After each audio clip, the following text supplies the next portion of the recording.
Godzilla.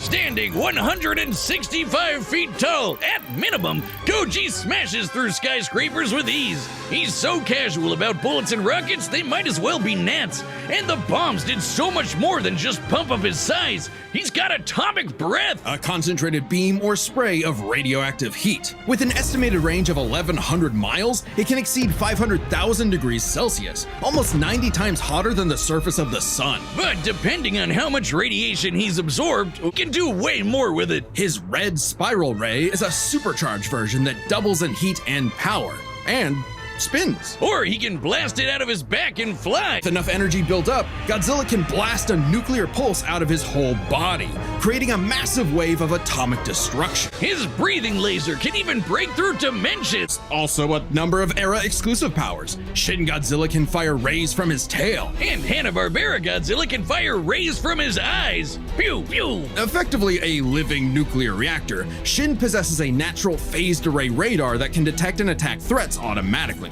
And Godzilla Earth, who grew over 1,000 feet tall across 2,000 years, could make a barrier only penetrable by kaiju that can bypass physics. Let's talk about when his presence boiled the entire Arctic Ocean, or how he picked up and threw Biolante, which weighed 200,000 tons, or when he no-sold not one, not two, but 3 meteors. Including the Permian period extinction event that happened about 200 million years ago. Then he went to hell, fought some fucked up versions of God and Satan, and atomic breath that Space Godzilla so hard that he blew up the whole planet. That's scary enough for you? Such awesome might, he's battled the most dangerous of foes, like King Ghidorah and Gigan. In Godzilla vs. Megalon, Gigan flew from the M Hunter Nebula to Earth in 24 seconds, and that nebula is 30,000 light years away. It doesn't matter what you throw at Godzilla, he never really dies. You can blow off his head, explode him from the inside, or crush him in a black hole, then he'll come back. Or evolve into an even more powerful form.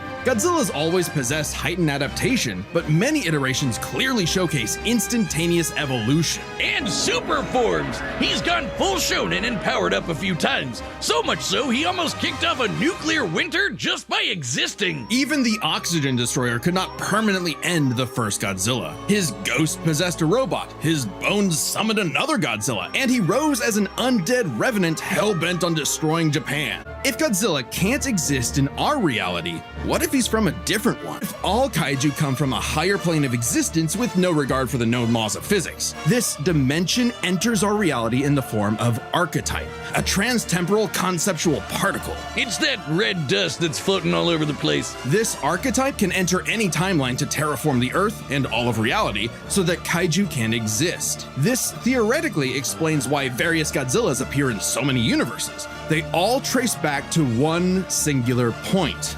Godzilla Ultima. Ultima is vicious. Just walking through Tokyo started 1,000 earthquakes around Japan. Even his own blood is a weapon. Over 300 feet tall and growing ever more as archetype distorts the universe, Ultima's existence implies a far more complex origin for all Godzillas. Godzilla is a test for humanity, a challenge laid out by an eldritch entity from a dimension we are incapable of perceiving or comprehending. Desires to play with and destroy every single universe. And Godzilla is its avatar. Ultima, this entity sees the universe as an interactable fiction and can control causality. Ultima himself is a singular point, one of many gateways through which the entity can tamper with reality. Think of it this way: if something happens that the entity doesn't like, it can just say, "That thing didn't actually happen," and presto, it no longer happened. That's not to say such an event can't happen in the moment of occurrence, but the entity disconnects cause and effect and nullifies events in retrospect without regard for time.